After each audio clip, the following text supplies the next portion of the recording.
আসসালামু আলাইকুম প্রিয় দর্শক, বাংলাদেশকে নিয়ে একটি আলোচনা সারা পৃথিবীতে চলছে। বাংলাদেশ থেকে সবাই এখন অনুপ্রেরণা নিচ্ছে।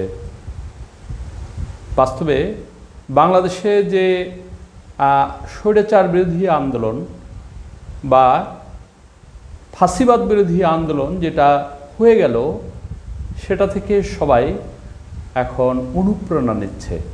সেটাই স্বাভাবিক, কারণ 1932 সালে বাংলাদেশ ব্রিটিশ বিরোধী আন্দোলন কিন্তু এখানে হয়েছিল এবং মাস্টারদা সূর্য সেন, প্রীতিলতারা তারা ব্রিটিশ বিরোধী আন্দোলন করতে গিয়ে ব্রিটিশদের বুকে কাঁপুনি ধরিয়ে দিয়েছিল।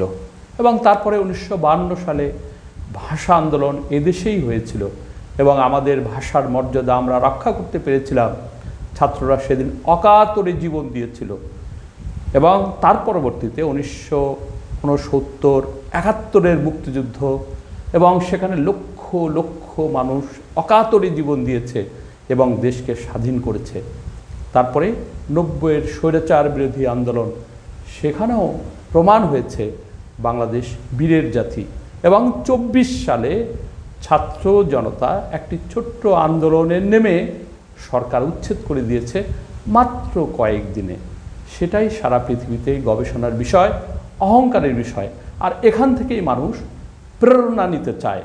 বন্ধুরা, আপনারা নিশ্চয়ই জানেন যে এখানেই রয়্যাল বেঙ্গল টাইগারের জন্ম হয় এবং এই বাংলাদেশ একটি বদ্বীপ এবং উত্তরে যে হিমালয় পর্বত থেকে পলি জমে জমে এই বাংলাদেশের সৃষ্টি। ফলে এখানকার মানুষ নরম, কাদামাটির মতো, কোনো অন্যায় তারা আবার সহ্য করে না, তখন বাঘের মতো। যার কারণে বাংলাদেশ বীরের জাতি এবং এখান থেকেই প্রেরণা খুঁজে পায়। আমি সেই রকম একটি রিপোর্ট আপনাদের সামনে তুলে ধরছি, খুবই মজা পাবেন এবং এটা আমাদের একটা অহংকারের বিষয়। কলকাতা টু করাচি, সবার মুখে মুখে বাংলাদেশের স্লোগান। এটা আমাদের এক অভিনেত্রী চমক, তার রিপোর্ট এটা। পুরো দক্ষিণ এশিয়ার জন্য বড় এক অনুপ্রেরণার নাম হয়ে উঠেছে বাংলাদেশ। অন্যায় অবিচারের বিরুদ্ধে আওয়াজ তোলার যে মন্ত্র বাংলাদেশের ছাত্র জনতা শিখিয়েছে, তাতে উজ্জীবিত হয়েছে ভারত ও পাকিস্তানের আন্দোলনকারীরা।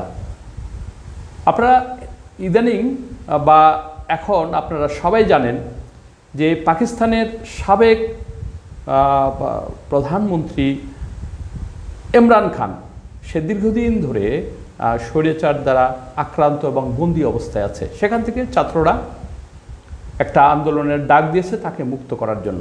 সাথে আরজিকর হাসপাতালের ডাক্তারকে ধর্ষণ করে হত্যা করা হয়েছে।